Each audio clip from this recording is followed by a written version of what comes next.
할렐루야. 아멘. 네, 생명의 복음을 전하는 저희 DYC에 배우신 모든 예배자들을 주님의 이름으로 환영하고 축복합니다. 아멘. 아멘. 오늘 또 역시 우리 이 어린이 주일을 2025년 어린이 주일을 맞았는데 오늘 또 역시나 이 최연소 예배자 우리 우림군 주님의 이름으로 축복합니다. 아멘. 아멘.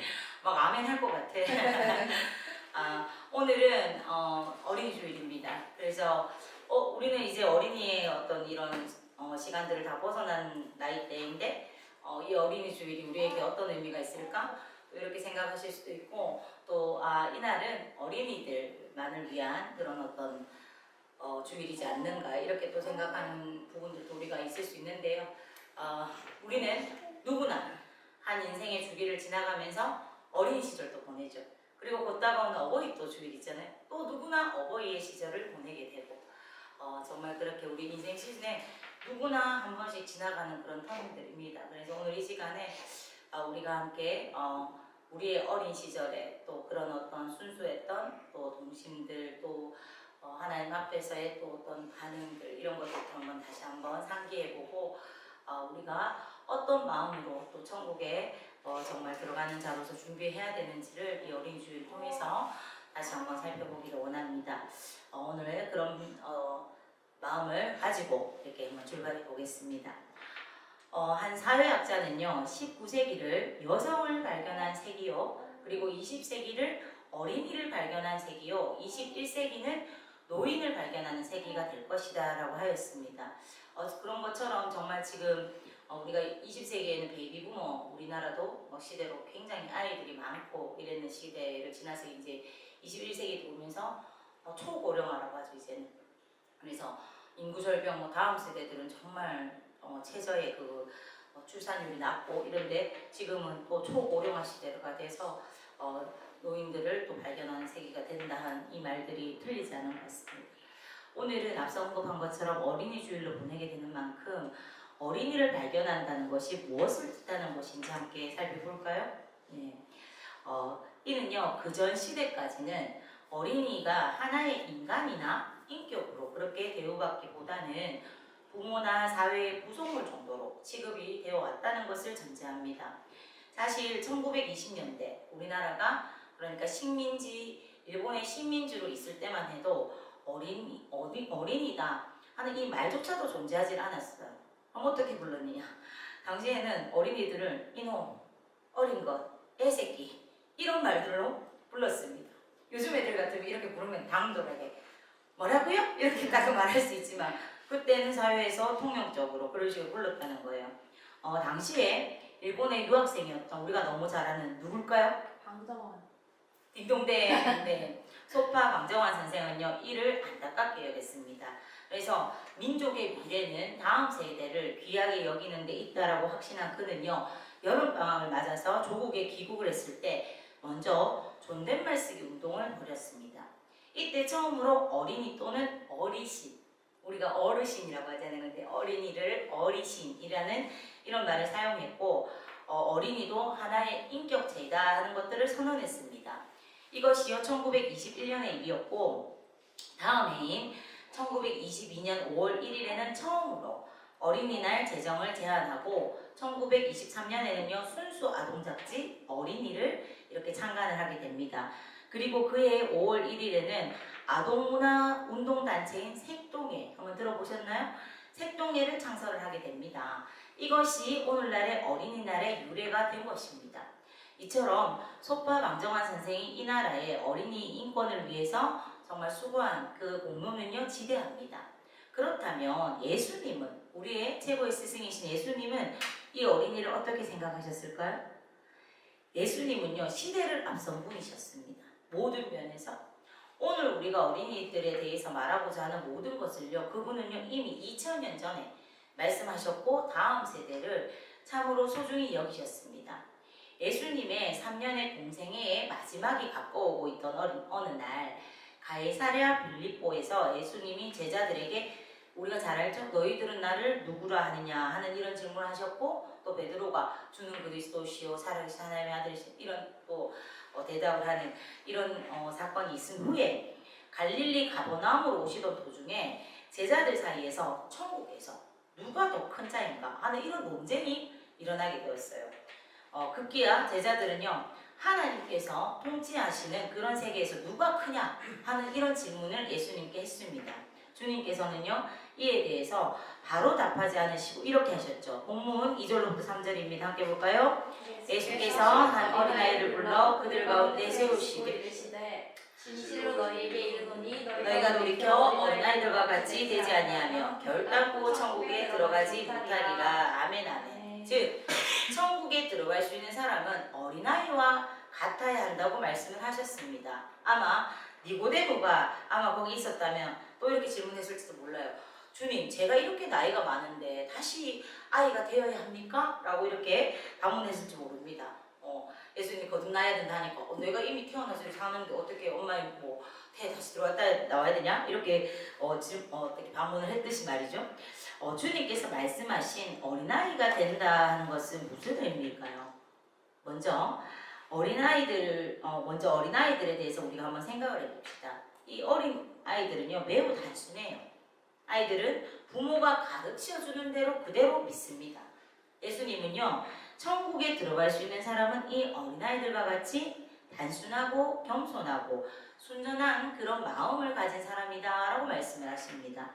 하나님 말씀에 지옥이 있다고 하면 그대로 믿고, 천국이 있다고 하면 그대로 믿고, 죄인이 하나님 나라에 들어갈 수 없다고 하면 두려워 떠는 그런 사람들이죠. 그래서 사도 베드로도요, 갓난 아이들 같이, 우리 우빈이처럼 갓난 아이들처럼 순전하고 신령한 젖을 사모하라. 이는 그로 말미암아 너희로 구원에 이르도록 자라게 하려 함이라 라고 이렇게 공고를 한 것입니다. 천국에 들어갈 수 있는 사람은 단순하고 겸손하게 복음을 받아들이는 사람입니다. 또한 어린아이는요, 스스로 무엇을 할 수가 없어요. 여기서 말하는 어린아이는 아마 부모의 손을 놓지 않으려고 하는 아이, 부모를 의지하는 그런 아이를 말하는 것이겠죠. 하나님 나라에 들어가는 사람은요, 내 힘으로 하나님 나라에 들어갈 수 있다. 나는 착하게 살아서 나의 어떤 의지로, 나의 의로 이렇게 천국에 들어갈 수 있다. 이렇게 말하는 사람이 아닙니다.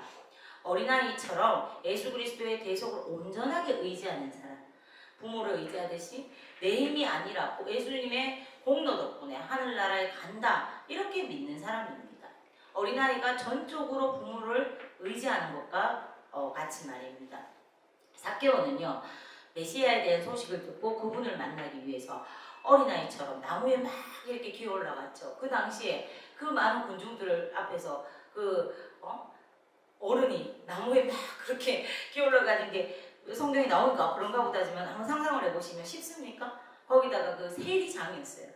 사람들이 극도로 경멸하고 싫어하지만 함부로 대할 수도 없는 그런 위치에 있던 삭개오였는데 예수님 오셨다는 소리 듣고는 막 체면이고 뭐고 막 그렇게 나무에 올라갔지 않습니까? 그뿐만이 아니라 성경에서 예수님을 만났고 믿었던 모든 사람이 그랬어요.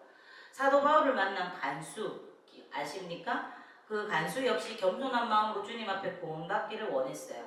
한번 볼까요? 간수가 등불을 달라 하며 뛰어들어가 무서워 떨며 바울과 실라 앞에 엎드리고 그들을 데리고 나와 이르되 선생들이여 내가 어떻게 하여야 구원을 받으리까 하거늘. 이 장면이 뭡니까? 바울과 실라가 감옥에 갇혔을 때 그 감옥을 지키던 간수가 말입니다. 이 땅이 진동하고 감옥문이 열리는 그런 역사를 보면서 정말 그 순간에 그 마음의 겸손한 그런 아이같이 정말 순수하게 그 믿음을 앞에 반응하는 이런 모습을 보인 것이죠. 오늘날도요, 어린아이와 같이 주님께 나와서 주님을 의지하는 사람만이 하늘나라에 들어갈 수 있는 줄로 믿습니다. 아멘. 복음의 말씀을 듣고 두려워하고 떨면서 구원받게 해달라고 주님을 의지하는 사람만이 천국에 들어갈 수 있는 것입니다.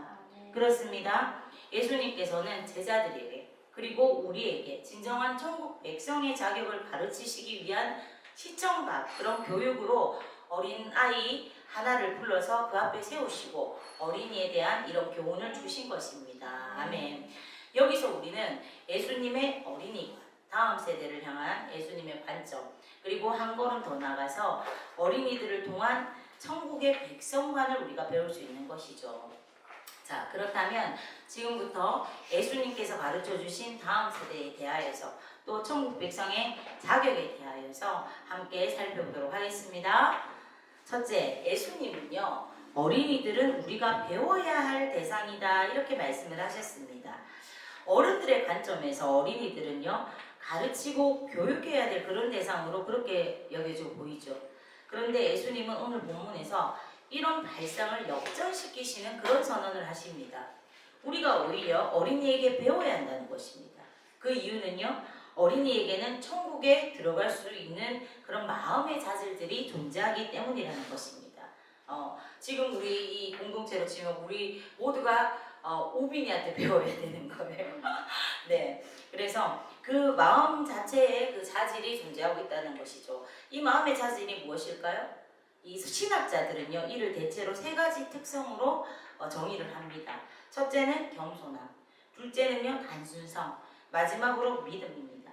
그리고 이 세 가지는 서로가 연관되어 있는 자질들이라고 할 수가 있어요. 먼저 겸손을 한번 생각해 보십시다. 겸손의 반대가 무엇입니까? 교만입니다. 교만한 사람은요, 결코 자신을 낮추지를 못합니다. 그래서 남의 도움을 받지도 못하고 또 반면에 그리고 또 결코 자기가 뭔가를 배우려고도 잘 하지 않죠. 반면에 어린아이들은요, 단순하고 솔직해요. 자신의 어떤 연약함을 있는 그대로 또 드러냅니다. 그리고 도움을 호소하고 의존할 줄 알아요. 이런 겸허함과 단순함이 어린이들로 하여금 순수한 믿음을 가능케 합니다. 어린이 설교가 얼마나 재밌는지 모릅니다. 어른들은요, 이렇게 설교를 듣다가도 자기들 생각이 잘 사로잡히고 뭔가 좀 자기들의 주관과 중심에 맞지 않는 것들이 있으면 표정부터 변하고 이런 것들을 설교하다 보면 보여요. 근데 어린아이들은요, 예수님이 십자가에서 우리를 위해서 이렇게 죽어주셨어요 하면서 막 이렇게 하면요, 아멘 이러고요. 정말 영성이라는 게 어른들에게만 있다고 생각하시면 안 돼요. 어린이 아이들 이렇게 수련회나 이런 게 보잖아요. 우리 여기 은찬형제, 은서 자매 이런 어릴 때부터 신앙생활 하는 사람들도 있지만 이 친구들도 뭐 수련회 보내는 뭐 어릴 때 뭐가 그렇게 회개할 게 많은지 무릎 꿇고 눈물을 흘리면서 회개하는 이런 사진들이 막 지금도 남아 있습니다. 그만큼 뭐예요? 아이들은 순수한 겁니다. 예, 그래서 어릴 때부터 그 순수한 마음에 믿음을 심어주는 것도 굉장히 중요하겠죠. 예, 그렇게 쉽게 하나님을 믿고 어른들을 믿습니다. 반면 어른들은 어떻습니까? 이 어른들의 사고는, 이 성인들의 사고는 경쟁 사회를 살아가면서 자신도 모르게 경직되고 이웃을 믿지 못하는 의심으로 가득 차 있는 경우가 많아요. 이웃을 의심하고 믿지 못하는 거죠. 사고가 단순하지 않고 굉장히 복잡합니다. 그리고 그 깊은 뿌리에는요, 자기가 더 잘 살고 싶은, 그 자기를 위해 살고 싶어 하는 그런 이기심이 자리 잡고 있는 거예요. 이것이 바로 교만의 본질입니다.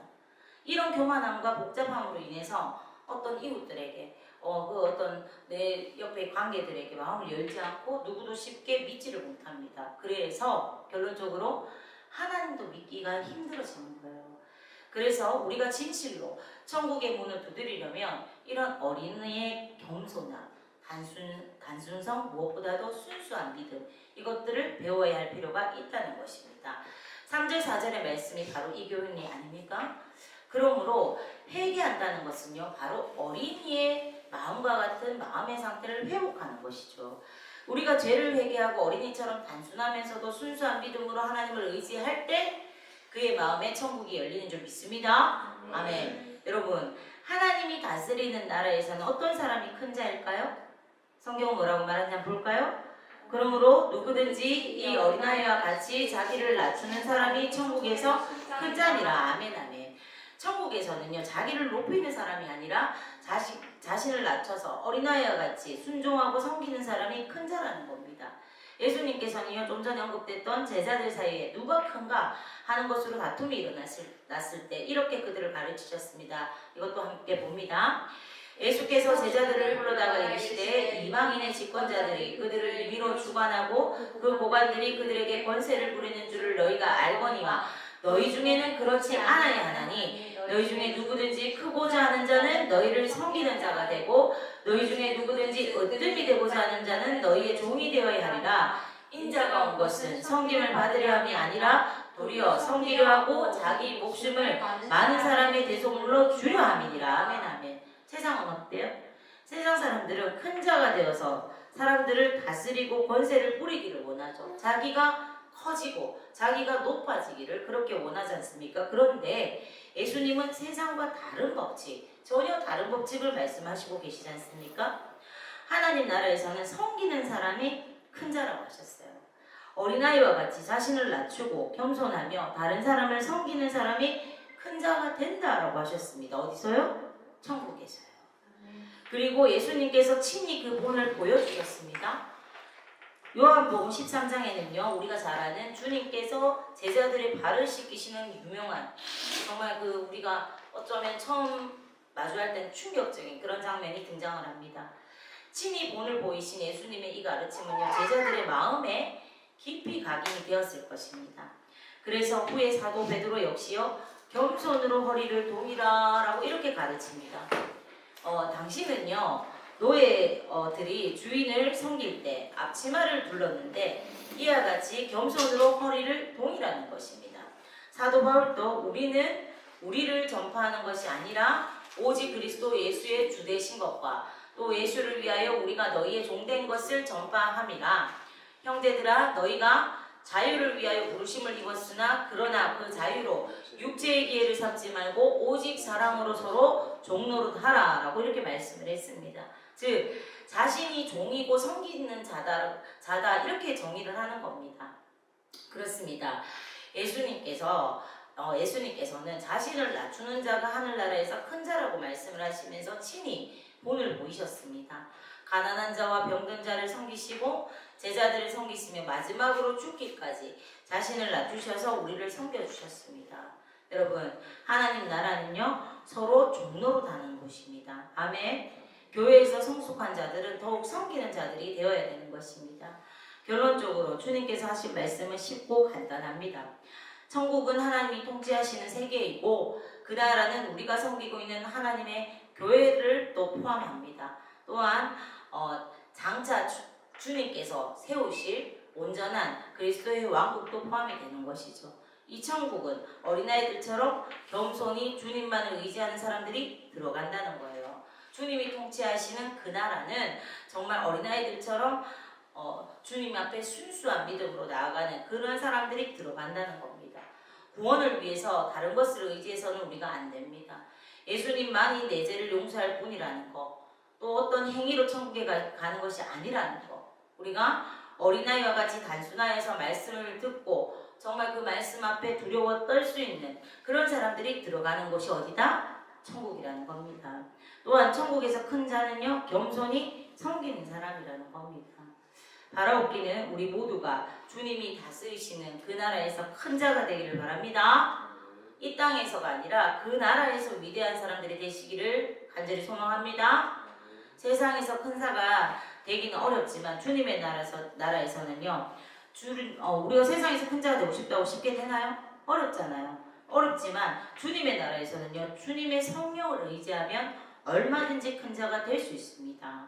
탈무드에 이런 이야기가 있습니다. 어떤 제자가 스승에게 어떻게 하면 진리를 발견할 수 있느냐고 묻자 스승은요, 진리는 세상에 널려있다 이렇게 답을 했습니다. 그런데 사람들이 왜 그것을 발견하지 못하느냐라고 이렇게 다시 물었어요. 그 제자가. 그러니까 스승의 대답이 진리를 줍기 위해서 허리를 굽히지 않기 때문이다 라고 답을 했습니다. 여러분, 우리가 하나님 나라에서 큰 자가 되기 어려운 것은요, 허리를 굽히지 않기 때문입니다. 왜 천국에 들어가기 어렵습니까? 어린아이 같이 겸손히 무릎 꿇지 않기 때문입니다. 이처럼 늘 교만하고 무지한 우리가 천국에 들어가는 길을 쉽게 해주셔서 우리로 천국에서 큰 자가 될 수 있게 해주신 하나님께 이 시간 우리가 다시 한번 감사를 드려야 하는 것입니다. 아멘. 우리 자체로는 천국에 들어갈 자격이 1도 없는 것이죠. 또한 이 어린이 주일에 예수님이 칭찬하시는 이 어린이의 마음을 배우고 그 마음을 회복할 수 있는 우리가 될 수 있기를 간절히 소망합니다. 아멘. 둘째, 예수님은 어린이들은 우리가 영접해야 할 대상임을 가르치십니다. 우리 한국 사회의 윤리 형성에는요, 유교가 깊은 영향을 끼쳐왔던 게 사실입니다. 이런 영양 중에는 여러 궁극적인 요소들이 우리 우빈이 기침 아버님 제가 이렇게 한 번씩 갔다 와요. 이런 영양 중에는 여러 긍정적인 요소들이 적질 않아요. 복음이 들어오기 전 유교가 우리 사회의 도덕성을 지켜왔던 것도 역시나 사실입니다. 그러나 우리는 새롭고 성숙한 그런 미래 사회를 지향해야 할 시점에서 만만치 않은 유교의 역기능적인 그런 부작용들을 경험하고 있습니다.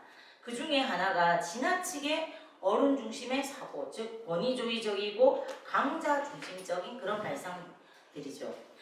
동양 사회의 문화적, 윤리적 사각지대는요, 어린이, 장애인, 또 사회적 약자들을 천시하는 그런 사상에서 비롯되었다 해도 과언이 아닙니다. 엄격하게 말하면 유대나라도요, 동양 문화권에 사실은 속하는 곳이거든요. 그 나라에서도요, 어린 사람이나 젊은 사람이 나이 많은 사람을 영접하는 것이 당연시 되어 온 그런 사회였습니다. 그런데 인류의 구세주이시며 문명의 치유자로 오신 그 예수님은요, 다시 이런 전통적인 사고를 뒤집어서 말씀을 하시죠. 그분은요, 본문 6절에서 또 누구든지 내 이름으로 이런 어린아이 하나를 영접하면 본나를 영접함이라 이렇게 말씀을 하십니다. 어린이가 어른을 영접한다는 우리 일반적인 사고하고는 완전히 다른, 어른이 어린이를 영접해야 된다는 거예요. 더 나아가서 어린아이 하나를 영접함이 예수님을 영접합니다. 이렇게까지 가르치십니다. 이 말씀은 과연 무슨 뜻입니까? 바로 어린이를 대접하고 영접하는 마음에 천국의 그 가치관이 들어있기 때문에 이런 말씀을 하신 것입니다. 이어지는 본문을 보면 어린아이의 이 개념이요, 소자의 개념으로 확장이 됩니다. 여기서 소자는요, 사회에서 약한 사람으로 분류되는 모든 사람을 의미합니다. 요즘 말로 표현하면 사회적 취약계층 혹은 사회적 약자를 의미하는 것입니다. 이는 육체적으로 병든 자일 수도 있고, 정신적으로 고독하거나 미성숙한 자일 수도 있고, 영적으로 아직 성숙하지 못한 사람일 수도 있습니다. 이런 사람들이 사랑을 이렇게 경험을 하고 기쁨을 경험하고 평안을 경험하는 그 나라, 예수님이 설명하신 천국은 바로 그런 나라였습니다. 예수님은요, 나는 의인을 부르러 온 것이 아니라 죄인을 부르러 왔다 이렇게 선포를 하시고, 어린이들, 그 시대에 참으로 사람들이 창피하던 어린이들, 그리고 세리와 창기들과 함께하는 것을 기뻐하셨습니다. 여러분, 이 어린이 주일을 우리가 보내면서 우리 어린이들을 정말 귀하게 여기고 한번 영접해 보십시오. 또 우리 주변에 약한 장애인들을 한번 섬겨보십시오. 즉, 나보다 약한 지체들을 섬겨보라는 것입니다. 그런 섬김의 자리에 설 때 우리는 비로소 주님의 마음을 알게 될 것입니다. 그러므로 아직도 사회적 약자인 어린이는 오히려 더욱 영접되고 환영되어야 될 대상인 것을 성경은 우리에게 가르쳐주고 있어요. 오늘날 우리 한국교회의 다음 세대들이 소멸되어져 가고 그 다음 세대들이 약해진 것은 우리가 이런 주님의 가르침을 놓치고 있었기 때문인지도 모르겠습니다. 그래서 우리가 지금이라도 정말 그 다음 세대를 기이 여기면서 존귀하게 여길 수 있는 우리 모두가 되기를 소망합니다. 아멘. 셋째, 예수님은 어린이들은 우리가 보호해야 될 대상임을 일깨워 주셨습니다. 한 걸음 더 나가서 어린이는 적극적으로 보호받지 않으면 안 될 대상이죠. 본문은요, 소자를 영접하라는 선언으로 끝내지 않습니다. 본문 6절로부터 9절에서 예수님은요, 매우 강경한 어조로 하나의 중요한 경고의 메시지를 던지십니다. 한마디로 그들을 실족시키지 말라는 것입니다. 여기서 실족함이라는 말은요, 광범위한 의미에서의 보호를 뜻하는 말로 이해할 수도 있습니다. 본문 10절의 말씀이 이를 뒷받침하고 있습니다. 삼가 이 작은 자 중에 하나도 업신여기지 말라. 너에게 말하노니 그들의 천사들이 하늘에서 하늘에 계신 내 아버지 얼굴을 항상 배우느니라. 여기서 발견되는 매우 흥미로운 표현 중 하나는요, 그들의 천사들이라는 말입니다. 어떤 이는요, 이렇게 또 해석을 합니다.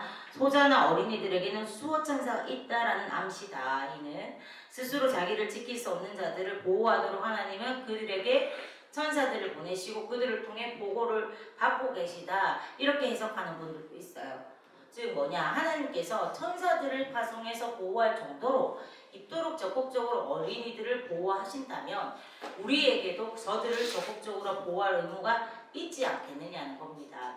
우리는 어린이들이 스스로 자기 자신을 지킬 수 있기까지 필요한 도움을 베풀어야 됩니다. 왜냐하면 우리도 누군가들의 앞선 세대들의 부모들의 그런 보호와 도움 속에서 자랐기 때문입니다.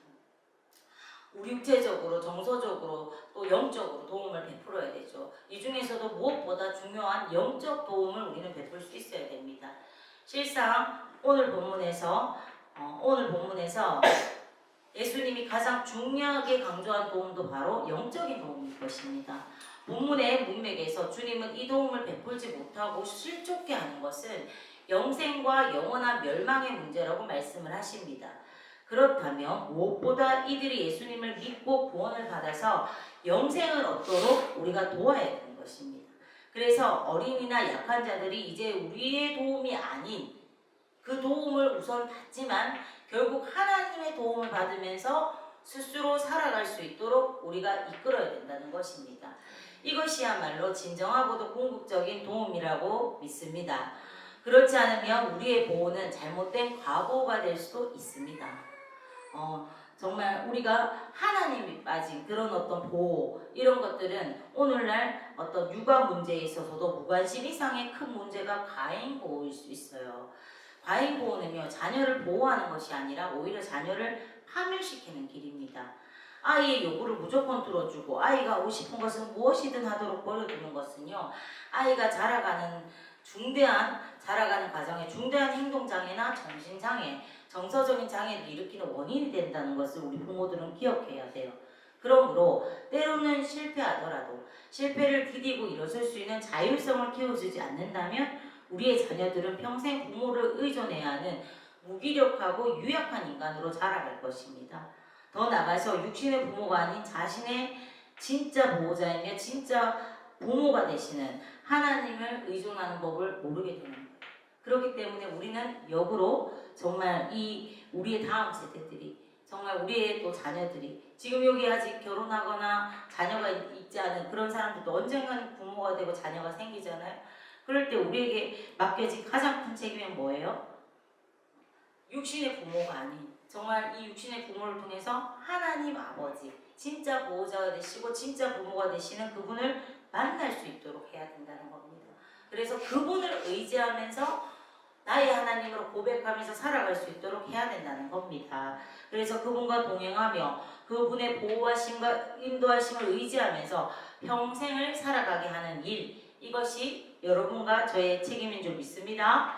그러므로 자녀들에 대한 영적 보호야말로, 또 다음 세대들을 향한 영적 보호야말로 우리의 책임인 것입니다.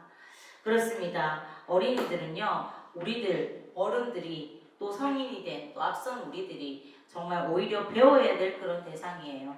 조건 없이 사랑받고 영접이 되어야 될 대상입니다. 건강하게 보호가 되어야 될 그런 대상입니다.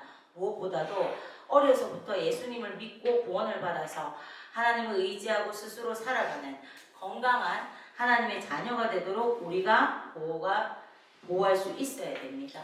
우리 교회, 우리 가정, 더 나아가 이 땅의 어린이들이, 이런 어린이들이 되도록 우리 함께 기도합시다. 아멘. 기도는 이미 성인이 된 우리들을 돌이켜서 어린아이와 같이 만드는 능력이 있습니다. 예수님께서 기도 외에는 이런 유가 나갈 수 없느니라 하신 말씀 그대로 기도만이 세상 사람처럼 살아나가야 하려고 하는 나를 사로잡아서 예수 그리스도께 복종시킬 수 있는 것입니다. 주님께서 시험에 들지 않기 위해 한시도 깨워서 기도할 수 없느냐며 그렇게 제자들을 일깨우셨듯이 기도는요, 죽음의 시험에서도 이기게 하는 능력이 있습니다. 아멘. 어느 그리스도인이든지 늘 깨워서 기도하지 않는다면 돌이켜 어린아이와 같은 그런 모습으로 살아갈 수도, 그렇게 되어질 수도 없는 것입니다. 기도하는 시간에 정말 우리의 교만한 자아가 깨어집니다. 기도하는 시간에 높은 자리에 앉고자 하는 생각과 마음이 얼마나 어리석은지를 절감하게 됩니다. 기도와 함께 육적인 모습은 사라지고 영적인 그런 존재로 거듭나게 되는 것입니다. 굳이 불식간에 늘 높아지려고 하고 사나워지려고 하는 나를 쳐서 복종시키는 것도요, 기도 외에는 없습니다. 자아를 극복하고 부정하고자 하는 싸움이 바로 기도입니다. 그러기에 기도의 능력을 힘있는 이들만이 겸손히 섬기는 자리로 내려갈 수가 있어요. 기도를 통하여서 사람은 영적 감성이 살아나요. 이 감성은요, 열정이고 힘입니다. 영적 감동과 성령 충만이 기도를 통하여 주어지는 것이기 때문에 성경은요, 쉬지 말고 기도하라고 한 것입니다.